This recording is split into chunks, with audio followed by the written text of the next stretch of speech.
السلام علیکم ورحمۃ اللہ وبرکاتہ۔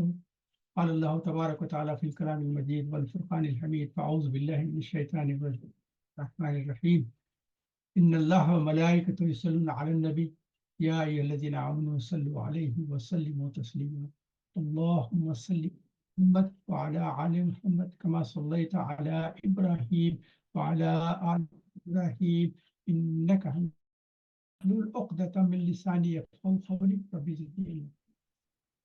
اللہ تعالیٰ کے فضل و کرم سے آج پھر ہم جمع ہوئے ہیں قرآن شریف کے تعلق سے، اس کے تعلق سے کچھ غور و فکر کرنے۔ آج ہم تین صورتیں کریں گے۔ سورہ القریش ہے، لیلاف قریش جس بولتے ہیں، اور سورہ المعون ہے، اور سورہ التکاثر، تین صورتیں ہیں انشاءاللہ۔ تو پہلے ہم شروع کرتے ہیں سورہ القریش سے۔ قریش جو ہے یہ سورہ نمبر ہے 106، 106۔ اس میں 4 آیتیں ہیں۔ اس کے تھوڑا سا میں بیک گراؤنڈ دیتا ہوں۔ حجاز جو اب اس کا نام ہے سعودی عرب، حالانکہ کسی آدمی، کسی انسان کے نام سے ملک کا نام رکھنا نہیں چاہیے، جیسا کہ یہ انگلینڈ کو ایلیزابتھن انگلینڈ نہیں کہتے، اس کا نام انگلینڈ ہے، مگر وہ اس کا نام ہے سعودی عرب، ان پر اصل میں اس کا نام حجاز ہے، سمجھیے۔ اس میں ابتدا کی بات کر رہا ہوں، بہت پہلے کی، کہ اس میں کئی قومیں رہتے تھے، بہت سے ٹرائبس یہاں رہتے تھے، اور بہت غربت تھا۔ اس نے اپنے قوم کو متحد کرنے کی کوشش کیا۔ انہوں نے کہا کہ سب ہم غربت سے گزار رہے ہیں، ہم کچھ سوچے کہ اس چیز سے ایسا نہیں کر سکتے۔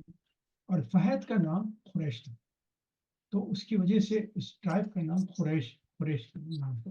تو فہد بن مالک کا نام قریش تھا، تو اس نے ان سب لوگوں کو جمع کیا، اور اس غربت کے علاج کے لیے اس نے کہا کہ ہم ایسا کریں گے کہ یونٹی ہو، آپس میں چھوٹے موٹے گروپ نہ بنائیں، جھگڑا نہ کریں، اس میں کریں۔ اس کے بعد کیا ہوا، انہی کی اس قریش کی اولاد میں، فہد بن مالک کی اولاد میں جو ہے ایک شخص تھا، اس کا نام قصہ بن کلاب تھا۔ وہ سب لوگوں کو نفس سے محتاط کیا، اور اس نے یہ کہا کہ سب لوگوں میں ایک مشورہ کیا کہ ہم یہاں بیٹھ کر یہ کچھ کر نہیں سک رہے ہیں جس کی وجہ سے غربت ہے، کیوں نہ ہم تجارتی کام شروع کریں، قافلے بنائیں، تجارت کام کریں۔ تو سب لوگ تیار ہو گئے، سب لوگوں سے سب کہا کہ سب کرو۔ لوگوں نے سب پیسہ جمع کیا، اس کے بعد کہا کہ چلو یہ پیسہ لے کر جائیں گے، کسی جگہ جائیں گے، وہاں سے مال خریدیں گے، اس مال کو دوسری جگہ بیچیں گے، اس میں جو منافع ہوگا اس سے ہمارا کام کاج چلتے رہے۔ تو قصہ بن کلاب نے یہ سب چیز کو شروع کیا اور تجارت کا پلان کیا اور سب کیا۔ اب قافلوں کی شکل میں تجارت شروع کر دی۔ یمن اور شام دو جگہ یہ لوگ تجارت کے لیے آئے تھے۔ یمن جو ہے گرم ممالک ہے، اور شام جو ہے سرد ہے، جس میں ایک میں ذرا ہاٹ ویدر رہتا ہے اور ایک میں کولڈ ویدر رہتا ہے۔ تو انہوں نے یہ ڈیسائیڈ کیا کہ دیکھو، یمن میں جب اس وقت جائیں گے جب کہ ہمارے پاس سردی کا موسم رہے گا، اس گرم علاقے میں جا کے وہاں شاپنگ کریں گے، وہاں سے تجارت کر کے وہاں سے سامان خریدیں، واپس لائیں گے، اور پھر جب گرمی رہے گی تو اس وقت سرد علاقے میں جائیں گے، اور وہ سرد علاقہ شام ہے۔ تو ونٹر اور سمر کے لیے انہوں نے کہا تو دو چیزیں ہو جائیں گی، ایک تو ایک کام بھی ہوگا، اور دوسرے ساتھ ساتھ ایک جیسے موسم کے لحاظ سے ہالیڈے بھی ہو جائے گی اور کام بھی ہو جائے گی۔ تو یہ شروع کر دیا، اور اللہ تعالیٰ نے تجارت میں برکت دی، تو ان کے پاس کافی پیسہ آنا شروع ہو گیا۔ اس کے بعد قصہ بن کلاب نے کہا کہ اب جو کعبہ ہے ہمارے پاس، لوگ حج کے لیے آتے ہیں، اس کے لیے ہم لوگ ڈیسائیڈ کر لیں گے کون اس کا نگران کرے گا، کون کسٹوڈین بنے گا۔ تو لوگوں نے کہا کہ تم نے یہ اچھا کام شروع کیا ہے تو تمہیں کسٹوڈین ہو گیا۔ تو قصہ بن کلاب جو ہے کعبے کا جو ہے کسٹوڈین بن گیا، اس کے ساتھ ساتھ زمزم کی بھی ذمہ داری اس نے لی۔ اب تو دوسرے علاقوں سے جتنے لوگ حج کے لیے آیا کرتے تھے، وہ پہلے تو کچھ ان کے لیے مہمانداری نہیں کرتے تھے، لیکن تجارتی قافلے چلنے کی وجہ سے اب جو پیسہ زیادہ آنے لگا، انہوں نے مہمانداری شروع کر دی۔ اور عرب میں خاص بات تھی کہ مہمانداری کرنا، تو جتنے لوگ حج کے لیے آتے تھے ان کو سب رکھنا، ان کے ضروریات پورے کرنا، ان کا کھانا پینا سارے ان کے جو تھے وہ کرنے لگے، جس کی وجہ سے جتنے لوگ کئی دور دور علاقوں سے یہاں آتے تھے، جب دیکھے کہ کعبے میں ایسی ہے اور یہ قریش کے لوگ جو کام کر رہے ہیں، اہمیت اور عزت دینا شروع کر دی، جس کی وجہ سے قریش کے جو قافلے جاتے تھے، جس علاقے سے جاتے تھے، وہاں جو ہے وہ ایریا میں جب داخل ہوتے ہیں، جب آپ جاتے ہیں تو ایک وہ آپ کو ٹیکس دینا پڑتا ہے اس وقت، وہاں سے جیسا خریدتے جہاں ہمارے پاس بھی ہے نا کسٹم ڈیوٹی دینا، تو ویسے جو ہے سارے قافلوں کے لیے کسٹم ڈیوٹی رہتی تھی۔ مگر جس علاقے سے بھی یہ قریش کے لوگ جاتے تھے، وہ لوگ کہتے تھے اچھا قریش کے لوگ ہیں تو یہ تو ہمارے حاجیوں کی بہت خدمت کرتے ہیں، ان سے کوئی ٹیکس نہیں لیا جائے گا، اور سارے علاقوں میں مشہور ہو گیا تھا کہ ان کے ساتھ کسی قسم کی ظلم و زیادتی نہ کیے، بالکل نہیں کرے۔ اس کے بعد آپ کو پتہ ہے یہ خصہ بن کلاب کی جو اولاد تھی، ان میں سے ہوتے ہوتے کیا ہوا، ان کے خصہ کے بیٹے عبد المناف ہے، عبد المناف کے بیٹے یہ ہاشم ہے، اور ہاشم کے بیٹے ہے عبد المطلب۔ میں سلسلہ آپ کو سمجھا دے رہا ہوں کہ جو ان کی فیملی ٹری ہے۔ اس کے بعد عبد المطلب کے تعلق سے ہم نے لاسٹ ٹائم میں سورہ فیل کے تعلق سے ہم نے ذکر ڈسکس کیا تھا کہ کعبے کے متولی تھے، اور ابرہا نے کوشش کی کہ یہ جب تک کعبہ ہے، میری جو چرچ میں بنا ہوں اس میں کوئی لوگ نہیں آ رہے، تو میں جا کر یہ کعبے کو ختم کر دوں، تو نعوذ باللہ اس نے کوشش کی۔ آپ کو پتہ ہے نا 60,000 کا جو بڑا لے کر آیا تھا، اس میں اس کو نہ صرف سارے ابابیل نے آ کر اس کی فوج کو تباہ کر دیا، خود اس کا بھی جسم کے ٹکڑے ٹکڑے ہو گئے، وہ بھی ختم ہو گئے۔ تو جس کی وجہ سے قریش کی اطراف کے علاقوں میں ایک ڈھال بنا، کہا کہ ان کو کوئی ڈیفیٹ نہیں کر سکتا، اور ان کے لیے خاص پروٹیکشن ہے۔ تو جب یہ قافلے جاتے تھے، ان کو کہتے تھے کہ قریش کا اگر کوئی قافلہ آ رہا ہے تو ان کے اوپر کوئی اٹیک نہیں کریں گے۔ نہیں تو اس زمانے میں کیا تھا، کوئی بھی قافلہ آتا اور دیکھتے تھے کہ سارے چیزیں بھرے ہوئے ہیں اور اونٹوں کے اوپر بہت سارے چیزیں آ رہے ہیں، تو یہ جو ڈاکو وغیرہ جو رہتے تھے، گروپس رہتے تھے، وہ حملہ کر کے ان کا سامان کھینچ لیا کرتے تھے۔ مگر ان کو جب پتہ چلتا تھا کہ یہ قریش کا قافلہ ہے، تو کسی قسم کا کوئی کوشش بھی نہیں کرتا تھا کہ ان کے اٹیک کرے، بلکہ ان کو بہت آسانی سے جانے کی اجازت دیتی تھی۔ تو یہ بیک گراؤنڈ ہے، اور یہ تفصیل میں آپ کے بیان کر دوں، کیونکہ ہم سورہ فیل لاسٹ ٹائم پڑھ چکے تھے، تو اس میں سارا ہے جس کی وجہ سے اللہ تعالیٰ نے قریش کو بہت زبردست ان کے اوپر اللہ تعالیٰ نے اپنی رحمت نازل فرمائی، جس کی وجہ سے ہوا۔ اچھا، اب اس کے بعد کیا ہوا؟ اس کے بعد اللہ تعالیٰ اس صورت میں چار کلمات ہیں، آپ کے سامنے میں بیان کیا ہوں۔ اس میں 4 کلمات ہیں، إيلاف قريش إيلافهم رحلة الشتاء والصيف ليعبدوا رب هذا البيت الذي أطعمهم من جوع وآمنهم من خوف۔ تو اس کے بیک گراؤنڈ کے 4 آیات میں اشارہ ہے، مگر مختصر سے بات میں یہ کہنا چاہتا ہوں کہ اس میں غربت سے نجات، یہ لوگوں کو پتہ نہیں ہے۔ آپ کو بتایا تھا کہ میں یہ بھوک کی وجہ سے بڑے پریشان رہتے تھے، اللہ تعالیٰ نے ان کی جو بھوک کی جو پریشانی تھی، اس میں اللہ تعالیٰ نے ان کو غذا عطا فرمائے، نعمت عطا۔ اور دوسری چیز یہ تھی، جتنے قافلے جاتے تھے ان کے اوپر اٹیک ہوا کرتا تھا، مگر اللہ تعالیٰ نے ان پر اپنی ایسی رحمت نازل فرمائی، ان کو سیکیورٹی مل گئی۔ کوئی قریش کا کوئی قافلہ جاتا تو اس کے اوپر نہیں، تو اللہ تعالیٰ نے کہا کہ یہ بڑی بڑی تم پہ نعمتیں عطا فرمائی۔ جب غربت تھی، بھوک تھی، تو اللہ تعالیٰ نے تم کو غذا عطا فرمائی، اور جب خوف رہتا تھا، خوف کی حالت تھی، تو اللہ تعالیٰ نے تم کو امن عطا فرمایا۔ اور یہ خوف سے نجات دیے، جس کی وجہ سے امن ملا، یہ کعبے کی وجہ سے ملا ہے۔ یہ اس دعا کا نتیجہ ہے جو ابراہیم علیہ السلام نے کی تھی۔ آپ کو پتہ ہے نا، ابراہیم علیہ السلام نے جو دعا کی تھی، یہ سورہ بقرہ کی آیت نمبر 126 میں ہے، میں آپ کے سامنے تلاوت کرتا ہوں۔ اعوذ باللہ من الشیطان الرجیم، بسم اللہ الرحمن الرحیم۔ وَإِذْ قَالَ إِبْرَاهِيمُ رَبِّ اجْعَلْ هَٰذَا بَلَدًا آمِنًا وَارْزُقْ أَهْلَهُ مِنَ الثَّمَرَاتِ مَنْ آمَنَ مِنْهُم بِاللَّهِ وَالْيَوْمِ الْآخِرِ۔ یہ ابراہیم علیہ السلام نے دعا کی تھی، اللہ تعالیٰ اس جگہ کو، میں جہاں کعبے کا اور یہ علاقہ جو ہے نا، اس کو اپنے رحمت برکت نازل فرمائے، اس میں جو ہے رزق بھی عطا فرمائے، اور اس میں جو ہے امن بھی عطا فرمائے۔ تو یہ ان کی دعا کا نتیجہ تھا کہ اللہ تعالیٰ نے وہاں ان کو تجارتی قافلے کے ذریعے سے رزق بھی عطا فرما دیا، اور پھر ابرہا کی شکست کی وجہ سے یہاں ان کو سیکیورٹی بھی مل گئی اور امن کی حالت، یہ بہت زبردست چیز ہے۔ تو اللہ تعالیٰ کے، اور اللہ تعالیٰ یہ سارے نعمتیں جو عطا فرمائے، ایک تو رزق بھی دے دیا جب بھوک کی کیفیت تھی، رزق کی ضرورت تھی تو اللہ تعالیٰ نے رزق عطا فرمایا، اور جب خوف کی کیفیت ہو جاتی تھی قافلوں پہ تو اللہ تعالیٰ نے امن عطا فرمایا۔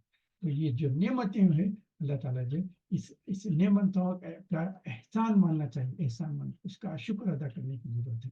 ایک چیز آپ کو یہاں بتا دوں، اللہ تعالیٰ کیا ہے، کوئی آپ نعمت عطا فرمائے تو شکر ادا کرتے ہیں، تو یہ الفاظ ہونا یہ آیت ہے بھل یشکرو، یعنی اللہ تعالیٰ نے جو آپ کے اوپر نعمت فرمایا ہے، اعوذ باللہ من الشیطان الرجیم، لإلاف قریش إلافهم رحلة الشتاء والصيف وليعبدوا رب هذا البيت۔ اللہ تعالیٰ نے یہ نہیں فرمایا فلیشکروا رب هذا البيت، تمہارے کو شکر ادا کریں، مگر اس شکر کے لیے جو تبدیلی کی اللہ تعالیٰ نے، جو لفظ استعمال کیا فلیعبدوا، تو جو عبادت کریں گے وہ تم شکر ادا کریں۔ اللہ تعالیٰ کی نعمتوں کا شکر ادا کرنا جو ہے، عبادت کرنا اللہ تعالیٰ کی نعمتوں کا شکر ادا کرنا بہت اہم بات ہے۔ یہ تو الذی اطعمهم من جوع وآمنهم من خوف، جو تم کو بھوک سے نجات دلائی اور خوف سے امن کرتا ہے۔ آپ کو ایک صحیح بخاری، ترمذی، ابن ماجہ کی ایک حدیث بیان کرتا ہوں۔ حضور اکرم صلی اللہ علیہ وسلم کے وفات کے بعد لوگ حضرت عائشہ رضی اللہ تعالیٰ کے پاس آئے ہیں۔ اس کے بعد کسی صحابی نے پوچھا کہ آپ ہم کو حضور صلی اللہ علیہ وسلم کی تفصیلات بتائیں، ان کی کوئی خاص بات ہے تو اللہ تعالیٰ رونا شروع کر دیا۔ انہوں نے کہا کہ ان کی کون سی بات خاص نہیں تھی، ہر بات ہی ان کی الحمدللہ خاص تھی۔ اس کے بعد سوچے، اس کے بعد کہا ہاں ایک مرتبہ ایسا ہوا کہ رات میں سو رہے تھے، اس کے بعد اس سے کہا کہ ابو بکر کی بیٹی مجھے اجازت دو، میں نماز پڑھنا چاہوں، تو میں نے کہا کہ بالکل آپ کو اجازت ہے۔ نقطہ دیکھیے، آپ نقطہ دیکھیے، نماز بھی پڑھ رہے ہیں تو بیگم سے کہا کہ مجھے نماز پڑھنا چاہیے، تو ایسا ہمارا حق نہیں ادا کرنا۔ انہوں نے کہا کہ بالکل آپ نماز کے لیے جائیں، تو گئے، وضو کیا اور کھڑے رہ کے لمبی نماز پڑھی۔ نماز کے دوران بھی رونا شروع کر دیا، رکوع میں بھی رو رہے ہیں، سجدے میں بھی رو رہے ہیں، پھر کھڑے رہ قیام کر رہے ہیں، اس میں بھی رو رہے ہیں، اس میں کتنی دیر تک پڑھتے رہے اور پاؤں میں سوجن بھی آ گئی۔ تو جب نماز ختم کی تو انہوں نے عائشہ رضی اللہ عنہا کہ صلی اللہ علیہ وسلم آپ کس لیے رو رہے تھے، اور اتنی پیر بھی سوج گیا اور یہ ہو گیا اللہ تعالیٰ سے کہ تو آپ کے توبہ کر رہے ہیں، کہ آپ گناہوں کی معافی چاہ رہے ہیں؟ اللہ تعالیٰ نے تو آپ کے اگلے پچھلے سارے گناہ معاف فرما دیے، آپ کس لیے پریشان ہیں، کیوں سے؟ نے کہا کہ ایسا کیا میں کوئی شکر گزار بندہ نہ بنوں، اللہ کا شکر ادا نہ کروں؟ تو یہ شکر ادا کرنے کے تعلق سے کیا، اور داؤد علیہ السلام کو اللہ تعالیٰ نے کہا یا داؤد شکر، تو داؤد علیہ السلام نے شکر ادا کیا۔ وہ جو ہے جو ان کا صوم تھا، صوم داؤدی جس کو بولتے ہیں، ایک دن روزہ رکھتے تھے، دوسرے دن روزہ نہیں رکھتے تھے، پھر تیسرے دن روزہ رکھتے تھے، چوتھے دن روزہ نہیں رکھتے، آلٹرنیٹ ڈیٹ روزہ رکھتے تھے، اس کو صوم داؤدی کہتے ہیں۔ تو یہ، اور پھر آدھی رات عبادت کرتے۔ اور اس میں خاص طور پہ یہ ہے کہ ایک یہاں ایک آپ کو خاص چیزیں بتا دینا چاہتا ہوں کہ یہ جو ہے قریش کی اہمیت کے تعلق سے بتانا چاہتا ہوں۔ یہ واحد صورت ہے کسی قوم کے نام سے، قریش کے نام سے صورت ہے، کسی اور کمیونٹی کے لیے، کسی اور قوم کے لیے کوئی صورت نہیں ہے قرآن کی۔ ہاں کمیونٹی کا نام آ گیا ہے، قوم لوط ہے، قوم صالح ہے، اور قوم ہود ہے، قوم شعیب ہے، ان لوگوں کے قوموں کے نامیں بھی ہیں، مگر کسی نام سے کوئی صورت نازل نہیں ہوئی۔ صرف ایک ہی قوم ہے قریش جس کے نام سے اللہ تعالیٰ نے اس صورت نازل فرمائی۔ یہ ان کے لیے اعزاز ہے قریش کے لیے۔ اور پھر قریش کے لیے سب سے اہم بات کیا، اللہ تعالیٰ نے قریش میں نبوت عطا فرمائی۔ نبوت کیا عطا فرمائی؟ الحمدللہ حضور اکرم صلی اللہ علیہ وسلم کو قریش میں پیدا کیا، جس کی وجہ سے ان کی کتنی زبردست اہمیت ہے، ان کی عزت ہے۔ اور کیا ہے، قریش کو کعبے کا کسٹوڈین بنا۔ کعبہ کون سا ہے؟ کعبہ ہے جس کی تعمیر آدم علیہ السلام نے پہلے کی تھی، اس کے بعد طوفان نوح میں کعبہ گر جانے کی وجہ سے پھر ابراہیم علیہ السلام اور اسماعیل علیہ السلام نے اس کی تعمیر کی، کعبہ بنایا۔ اور ابراہیم السلام کون ہے؟ کعبہ بنانے والے کون ہیں؟ جنہوں نے اپنے علاقے کے جتنے بت تھے سارے بتوں کو توڑ کر ختم کر دیا تھا، توحید کی دعوت دی، اور اس کے بعد انہوں نے کعبہ بنایا۔ مگر بعد میں یہ لوگوں نے کافی عرصے کے بعد جو ہے بتوں کی پوجا شروع کر دی اور بتوں کو لا کر اس کعبے میں اندر رکھنا شروع کر دیا، جس کو کعبہ بنانے والے ابراہیم علیہ السلام نے بتوں کو توڑ دیا تھا اپنے علاقے میں۔ پھر یہ حضور اکرم صلی اللہ علیہ وسلم کے آنے کے بعد جو ہے سارے بتوں کو ختم کر دیا گیا اور کعبے کو صاف و پاک کر دیا گیا، اس مقام پہ لا دیا گیا جس پہ ابراہیم علیہ السلام اور اسماعیل علیہ السلام نے اس کی تعمیر کی تھی، اور وہ توحید کا ذریعہ تھا۔ تو اسی کعبے کی یہاں اہمیت ہے۔ تو اس میں صورت میں فَلْيَعْبُدُوا رَبَّ هَذَا الْبَيْتِ، اس اللہ کی عبادت کرو جو اس کعبے کا مالک ہے، جو اللہ کا گھر جس کو کہتے ہیں وہ فَلْيَعْبُدُوا رَبَّ هَذَا الْبَيْتِ، ان کی کرو۔ اور تم کیا بتوں کی پوجا کر رہے ہیں؟ یہ قریش کے لیے اس وقت کہا گیا جب مکے میں یہ لوگ بتوں کی پوجا کرتے تھے۔ تو یہ جو صورت نازل ہوئی تو اس میں قریش کے لوگوں سے اور وہاں کے کفار اور مشرکین سے کہا جا رہا ہے کہ تم لوگ جس کعبے کی اہمیت کرتے ہیں اور اس کا حج کا بھی انتظام کرتے ہیں، سب کرتے ہیں، وہاں تو تمہارا کام یہ ہے کہ عبادت اس اللہ کی کرنا چاہیے، نہ کہ یہ بتوں کی جو عبادت کرتے ہیں۔ توحید توحید توحید آنا چاہیے، اس سے شرک بالکل ختم ہو جانا چاہیے۔ تو اس سے اور پھر کیا کہ تعلق سے بتایا کہ ایک تو قریش کا جو ہے ایک صورت ان کے نام سے نازل ہوئی ہے، دوسرا یہ کہ اللہ تعالیٰ نے قریشیوں کا نبوت ان میں رکھی۔ حضور اکرم صلی اللہ علیہ وسلم جیسے خاتم الانبیاء جو ہے، امام الانبیاء ہے، ان کو قریش میں پیدا کیا۔ قریش کو جو ہے کعبے کے کسٹوڈینز بنایا گیا، زمزم ان کے ذمہ داری کیا گیا۔ اللہ تعالیٰ نے قریشیوں کی حفاظت اور کعبے کی حفاظت کے لیے ابرہا کی شکست دی، اور ان کی اہمیت اور عزت ہمیشہ کے لیے بڑھ گئی۔ اور یہ خاص چیزیں تھے جو میں آپ کے سامنے بیان کرنا چاہ رہا تھا کہ یہ لیلا فی قریش ہم پڑھتے ہیں، 3 ہی آیت کی ہے اور ہمیشہ الحمدللہ یہ تو میں نہیں سمجھتا کہ کسی کو یاد نہ ہوگی۔ یہ اگر یہ صورت نہ یاد نہ ہو تو سورہ اخلاص ہے، سورہ کوثر ہے، اور یہ سورہ نصر ہے، یہ جو 3 آیت کی صورت ہے، یہ تو الحمدللہ سب کو زبان یاد ہوگی۔ مگر میرا کام یہ پڑھنا ہے کہ ہم صرف پڑھنا نہیں، اس کے معنوں پہ بھی غور و فکر کرنا ہے، اور اس کے تعلق سے پھر تھوڑی سی تفسیر کی کتابوں میں بھی نہ صرف ٹرانسلیشن دیکھیں بلکہ غور و فکر کریں۔ میرا کام تو یہ ہے کہ صرف میں آپ کو چھوٹے سے وقت میں صرف آپ کو ریفلیکشن اور آپ کو صرف اشارے پر بیان کر دیتا ہوں۔ اللہ تعالیٰ نے جو اس قوم قریش کے لیے جو اپنے نعمتیں نازل فرمائے اس کا ذکر ہو گیا ہے۔